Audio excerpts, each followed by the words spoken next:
Greetings! I'm on the road to Hovs Hallar, which is a place that I hiked past last year when I did the Båstad-Helsingborg trip. But I've been told by several friends I need to go back and see it, so today is the day I go and do it. The trip's only one day, so I'm just going to stay there overnight. I got off the bus at Hovs and I'm walking now to Hovs Hallar, so it's about a 4-kilometer trek roughly through some beautiful terrain, I have to say.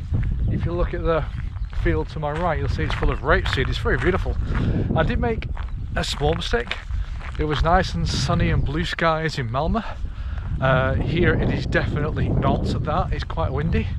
I did make the decision to just come in shorts today, which I'm slightly regretting right now because I'm getting a bit cold. But it's only a 4k walk, about an hour. Should get nice and warmed up, get the tent set up.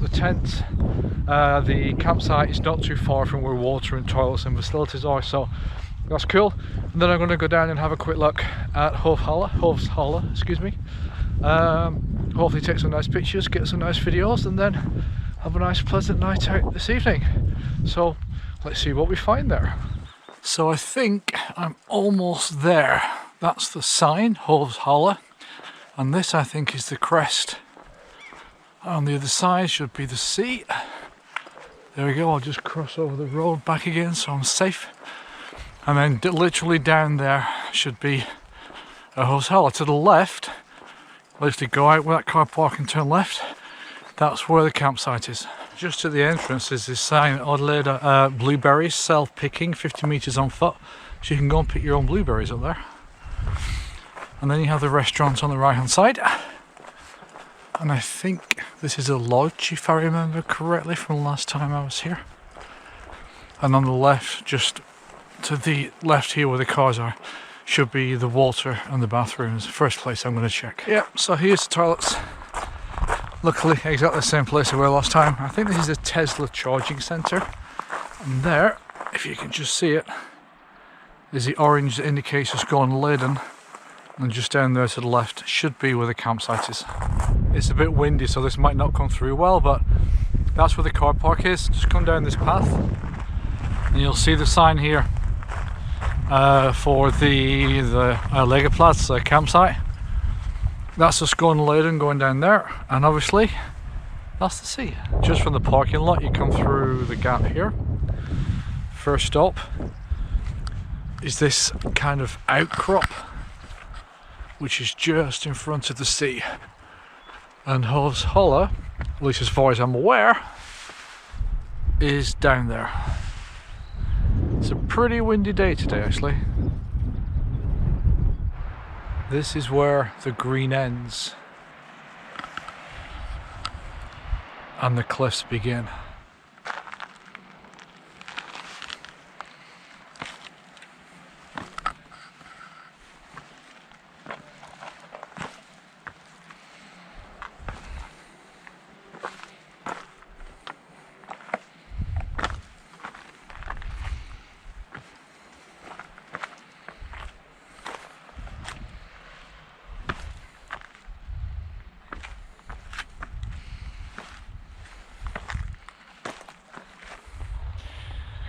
I'm going to put the camera away now. So this is the bottom of the path. I don't know how visible this is on the camera, but there's tons of these little kind of rock pillars all the way across.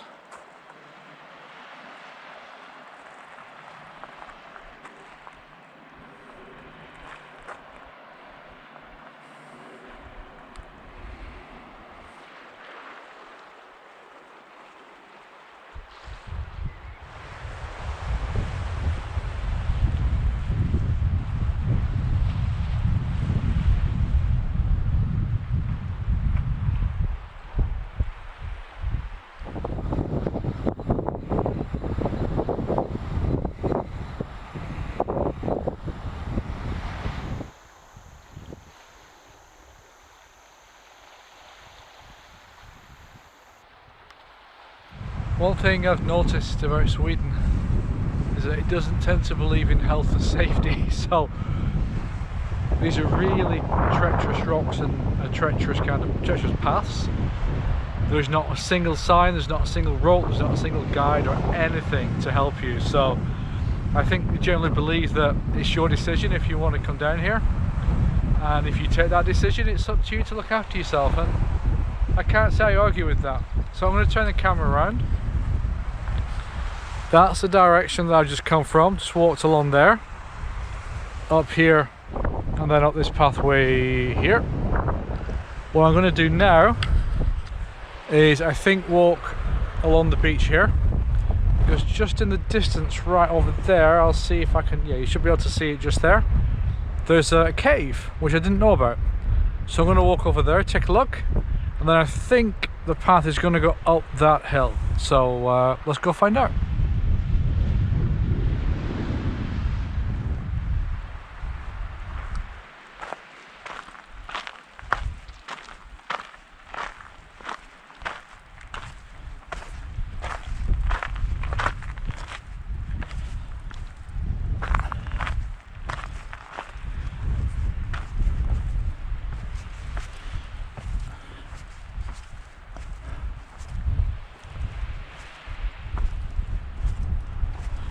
So this is the path down to the next section of beach, where the cave is just around there, I think.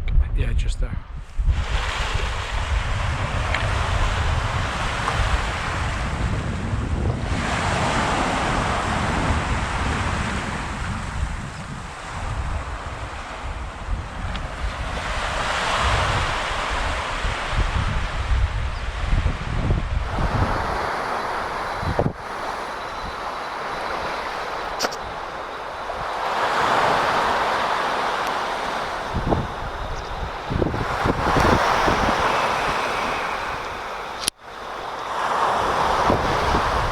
Just on the other side of this cliff, A, it's very windy, but B, you can see all of these rocks that people have put into little crevices. So of course I had to do the same thing. This one's mine. I wonder if it will still be there if I come back in a few years. I think this section is much easier if you just come to the top here. Just walk along the grass. The rocks down there, for some reason, become very, very big, which also makes them a lot more dangerous.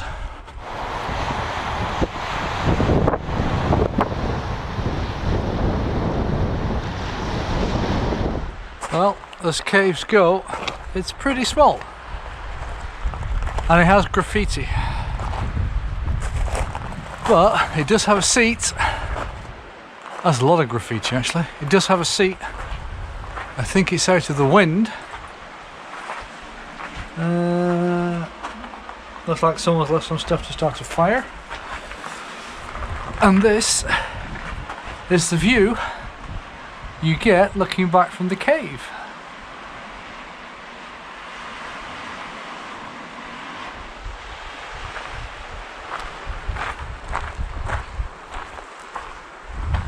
Let's try and get up the path, and what I hope, the path should go up there somewhere, and then I should be able to just walk along the tops all the way back to where the campsite is.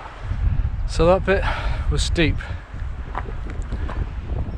That is steeper.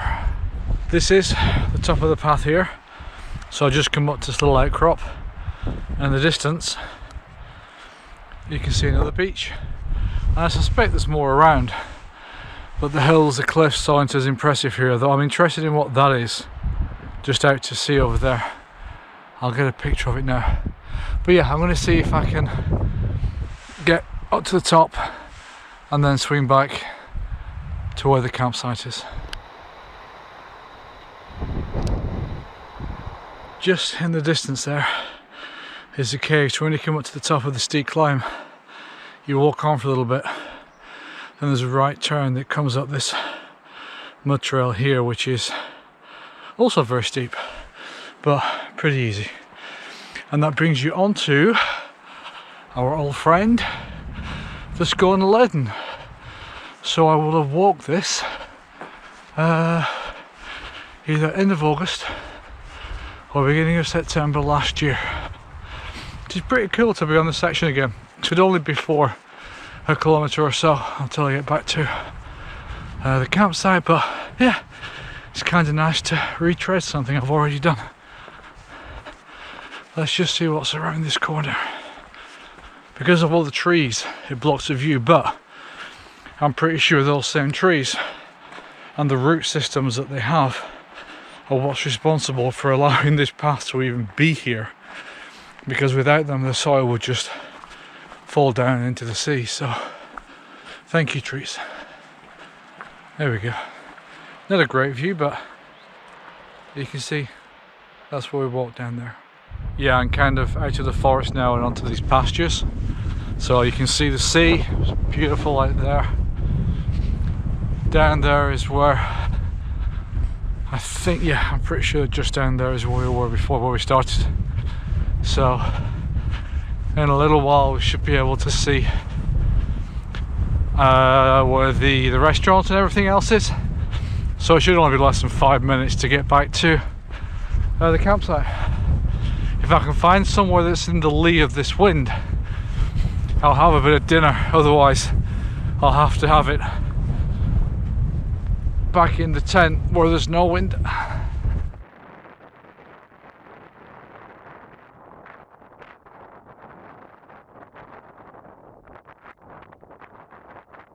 And we're back to where we started. So that's, let me have a quick look. Yeah, about an hour and a half to go around Hovs Hallar. So there's the Skåneleden track, and this is the spur that comes off to the campsite. And here we are. I'll just lock the gate because I think I'll be the only one here tonight. It is pretty small. I have to say I'm a bit surprised at how small it is. I think cozy is the word. So it really only has space for one tent, and this is my tent here. You can get a second one here if you were careful, but two will be the absolute most one ideal, and even that's not an ideal place. And the reason is all these hedgerows you can see behind, all of this kind of mound here, and especially this mound over here. The last time I camped in a place that close to one of these, I had a rodent in my tent there during the night at about 3 o'clock in the morning, if I remember correctly. So I'm a little nervous, always a little nervous about pitching a tent so close to these. I don't have a choice tonight, and I'm being super careful with my food. So I'm hoping that makes sure I don't get any visitors. I actually have a hole in the side of the tent where it ate its way into the tent. So yeah, it goes down to a field down here. There was a couple here earlier, so they were having a fire. They've been very nice and put the fire out, which is exactly what you should do. The Vindwood actually, you can see it sleeps 4 to 6, so you can sleep in here. I just personally like to sleep in a tent, privacy more than anything else. And of course the bin. What's in here? Is it firewood? Oh, they provide firewood. Oh, that's nice. That's super nice. Okay, that's cool. I did not know that. Actually, if you just look along here, that's the Skåneleden just going along there, and it goes down all the way down to Ängelholm and further on. So yeah, this is home for the night.